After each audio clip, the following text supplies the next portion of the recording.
it's not about me. This is not a big TV show. The Well, it Kennedy is a Center TV show. Honors as a television show doesn't do very well and shown in the middle of December. I know. So it's not about a TV show. It's not the Oscars. This is in Washington, where all of Washington turns out. And it, in fact, selects only 5 people each year. And it's not based on what you've done that year, one movie. I know. It's based on what you have achieved in your career. Right. And all of a sudden, and you're putting you up in a pantheon of people that you really admire. Yeah. Like your friend Steven Spielberg. Okay? We give each other awards all the time. Francis and I give awards to each other all the time. We're in a group, obviously, Marty and I do the same thing, where we all happen to be, and you got to remember, Yes. I hate to say this, but there are thousands of award shows every year.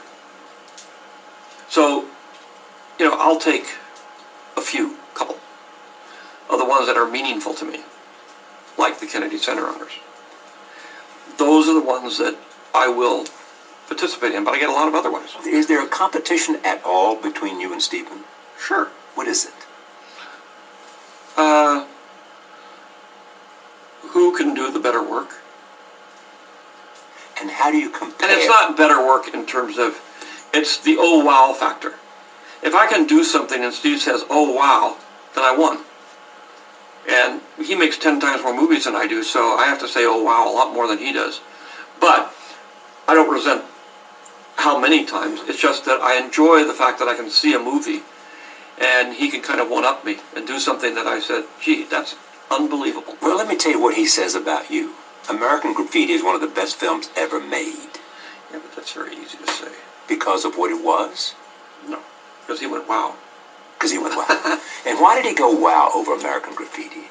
Well, because it was so different and exuberant. And, okay, go ahead. What else? and had a lot of underpinnings of the kinds of things that a filmmaker wants to have in their movie, a lot of observations and sort of philosophical musings, and it was in the guise of an entertainment film, so most people didn't pay attention to that stuff, but they knew it immediately. It's very, again, critics have a tendency to be extremely glib, and they have to look at a movie a day or 2 movies a day, and they just rattle off in an hour what their feelings are about it. As a result, you get a very surfacey kind of point of view, or an ideological Okay, point I'm of view. asking the filmmaker, I'm not asking critics about this film. Filmmakers, I know how to make movies. I went to film school. I have a knack for it. I studied it very well and practiced, and I know what I'm doing. A lot of filmmakers try, but on the technical, telling a story, how you put a story together, how you make it effective emotionally, I know how to do that. And part of it is I have a talent for it. Part of it is I've worked hard to create and figure out how to do it. And I'm reasonably effective at it. I've made a lot of movies, as I tell people. I've produced more movies that were failures than successes. As a director, most of my films have been big successes, except for one. So, and a couple of ones I've produced have been huge successes, but most of them haven't been. But I know that going in. I know what's going to work and what's not going to work. But I do like movies. I love movies. And I know a lot of movies aren't popular. And you can say that going in. One of the reasons I retired is so I can make movies that aren't popular. Because in the world we live in the system we've created for ourselves in terms of, it's a big industry, you cannot lose money. So the point is that you're forced to make a particular kind of movie. And I used to say this all the time when people, back when Russia was the Union of Soviet Socialist Republics. And they'd say, oh, but aren't you so glad that you're in America? I said, well, I know a lot of Russian filmmakers, and they have a lot more freedom than I have. All they have to do is be careful about criticizing the government. Otherwise, they can do anything they want. And so what do you have to do? You have to adhere to a very narrow line of commercialism. And there's only certain, look, when I started in the 70s, it was like this. I could say Russia was like this, but we were like this. You could do a certain kind of movie. And I flaunted that system. I mean, THX, my first film, is definitely not an American film, and I shoved it in sideways, and Francis helped me trick the studio. Yeah, right. Nobody, they would have never let me make that movie if they knew what I was doing. Could George Lucas be George Lucas because early on he owned the rights to make Star Wars? Well, You negotiated that yeah. I mean, coming out of the first film, yes. Look, the difference And therefore is, it made you very rich and made you very independent.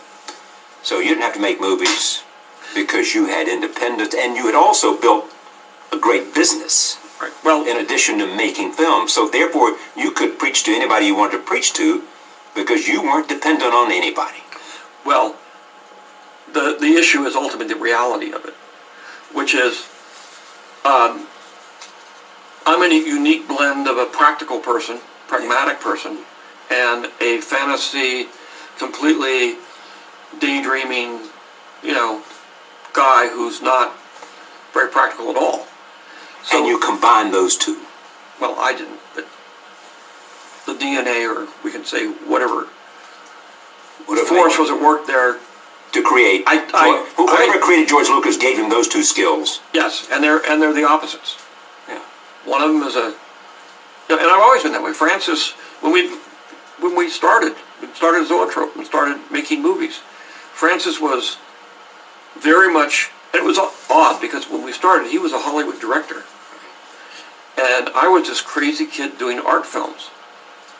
And I said, I'm never going to go into the theatrical film business. I only want to do art films. I'm going to do documentary films, documentaries, cinema verite, that sort of thing was just coming in. And I said, this is what I'm doing. I'm excited. My ambition then was ultimately to be Michael Moore.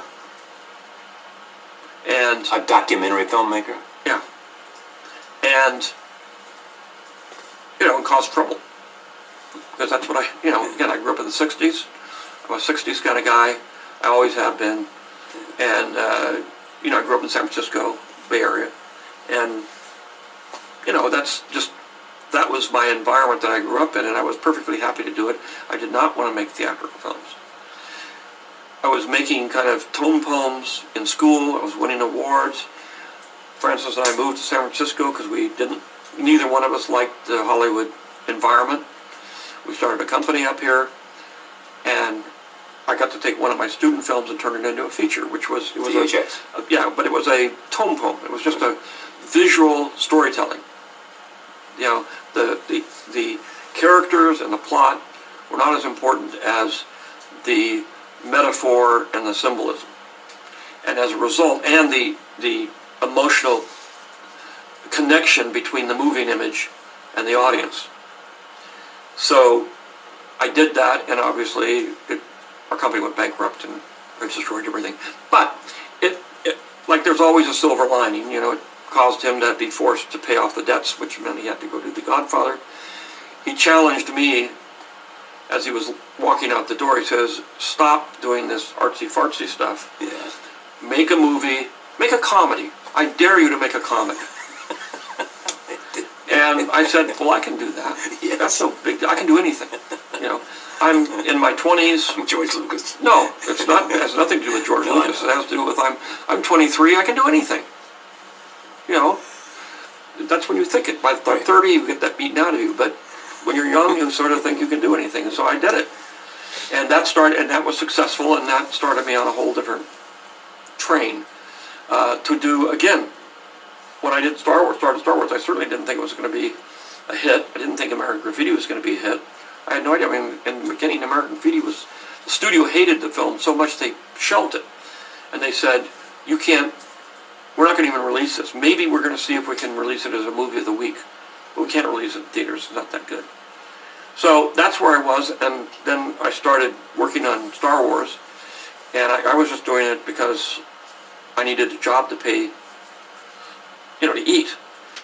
And I wanted to do this kind of experimental-ish, in my mind, idea about mythology, and take the films that I loved when I was young, which was Republic serials, and transform, the kind of movie I wanted to make into a very popular genre. And out of that came both Indiana Jones and Star Wars. But, you know, I thought that was my last movie of this thing. Then I was going to go back to doing what I really wanted to do. And I said, you know, at least at the end I want to have done a old-fashioned movie.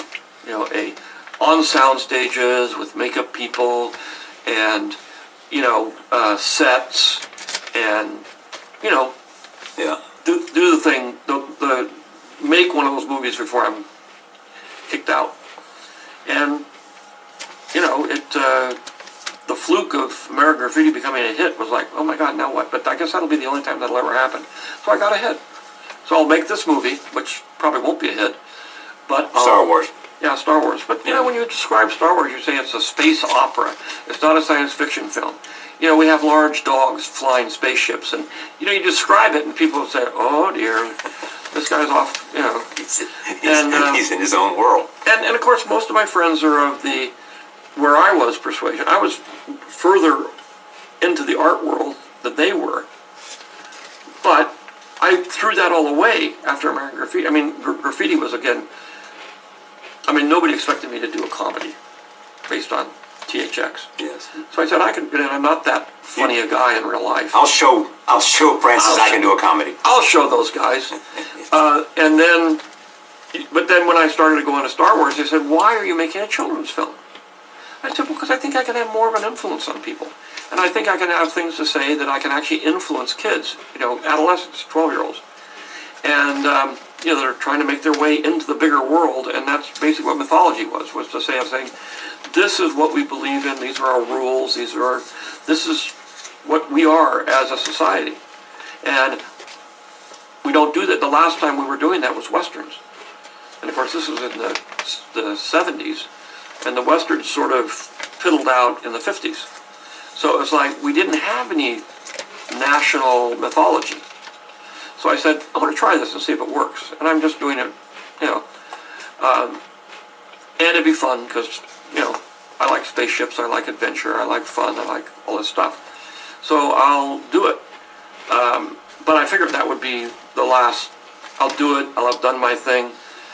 Then I got in trouble because the script got out too long, and then I had 3 scripts instead of 1 script, and then I had to try to get them all finished. And, you know, I got hooked into this Tar Baby, and I couldn't get out.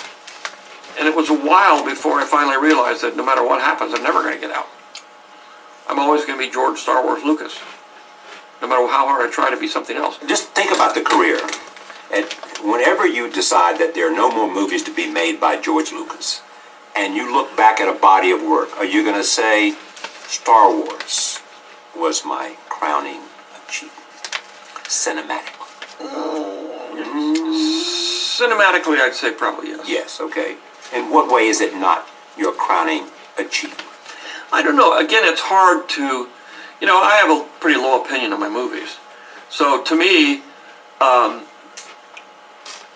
I've always said, well, these didn't really turn out the way I'd hoped they would. And, you know, and I can see all the flaws and I can see all the stuff.